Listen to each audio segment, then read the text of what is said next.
수도권 브리핑입니다.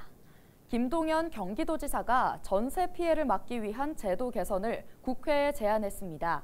김 지사는 국회 국토교통위원회를 찾아 전세 피해를 막기 위한 제도 개선이 담긴 건의문을 전달하고 관련 정책을 논의했습니다. 김 지사가 제안한 지원 대책은 전세 피해자 지원 대상을 확대하고 임차 보증금 반환을 위한 주택담보대출을 활성화하며 최우선 변제를 받을 수 있는 보증금 상한 규정을 확대하는 것입니다. 이어 전세 피해 예방 대책으로 전세 보증금 반환을 위해 보증보험 가입을 의무화하고 확정일자 신고 시 우선 변제권이 즉시 발생될 수 있게 하며 다주택 임대인의 경우 주택 임대 사업자 등록을 의무화하고 공인중개사 범죄 수익은 몰수, 추징할 수 있도록 법적 근거를 마련하는 것입니다.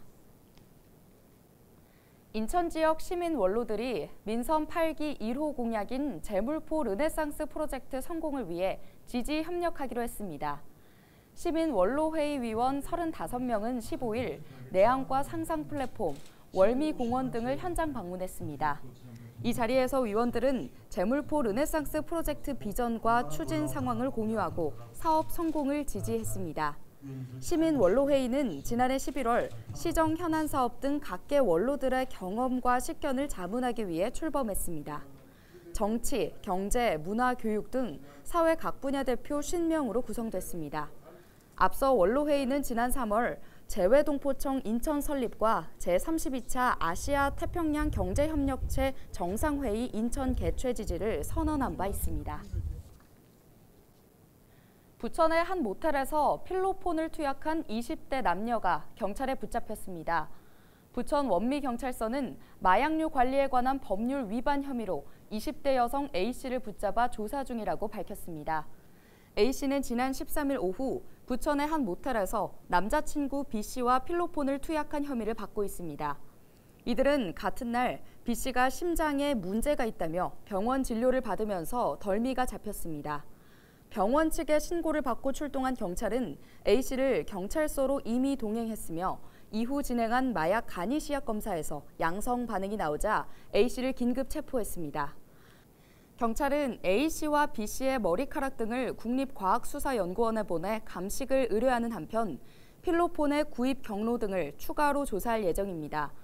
또 B씨에 대해서도 필로폰 간이 시약 검사를 통해 양성 반응을 확인하고 추후 진료가 끝나는 대로 입건할 예정입니다. 정부가 전기와 가스요금 인상안을 발표했습니다. 4인 가구 기준으로 전기와 가스요금이 한 달에 각각 3,000원에서 4,000원 더 오를 것으로 보입니다. 자세한 내용은 영상으로 준비했습니다.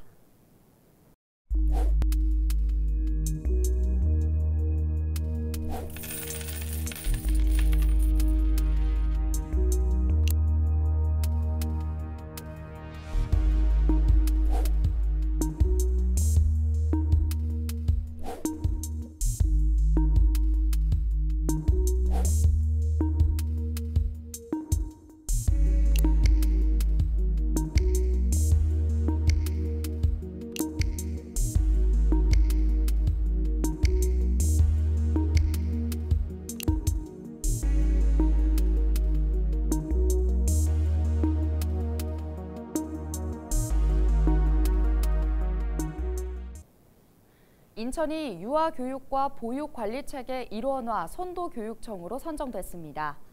교육부는 15일 인천을 비롯해 서울과 경기, 대구, 세종과 충북, 전북, 경북, 경남 등 9개 교육청을 2023년 유보통합 선도교육청으로 선정했다고 밝혔습니다. 선도교육청은 지역의 자원을 활용해 유치원과 어린이집 간 교육 돌봄 격차를 완화하고 교육의 질을 높이기 위한 준비를 선제적으로 시행하게 됩니다. 인천교육청의 경우 유치원과 어린이집의 급식비 격차 완화를 위해 지역의 만 3세부터 5세까지 어린이집 유아에게 급식비를 추가 지원해 양질의 급식을 제공하기로 했습니다. 오늘 준비한 소식은 여기까지입니다. 지금까지 수도권 브리핑이었습니다.